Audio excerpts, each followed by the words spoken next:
Hey guys, in this video, I will show you how to unfreeze Venmo account. Alright, so let's begin. Getting your account frozen can be frustrating, but in most cases, there's a clear reason and a simple fix. So, in order to unfreeze your Venmo account, you have to follow these steps. First, check your email inbox. Venmo usually sends you a message explaining exactly why your account was frozen. This could be due to suspicious activity, a negative balance, or a verification issue.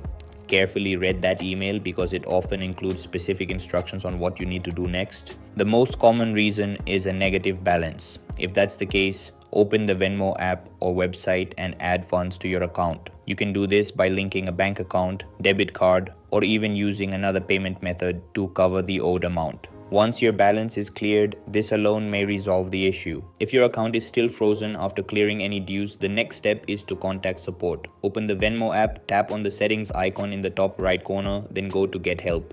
From there, choose the Chat with Us option. This will connect you with customer support. When you're chatting with support, clearly explain your situation. Let them know your account was frozen, confirm that you've already paid off any negative balance, and follow any instructions they give you. In some cases, they may ask you to verify your identity or provide additional details to secure your account. Also keep in mind that Venmo may temporarily limit accounts for security reasons, so always make sure your activity follows their guidelines to avoid future issues. And that's it. This is how you can unfreeze Venmo account. That's all for this video. See you in the next one. Thanks.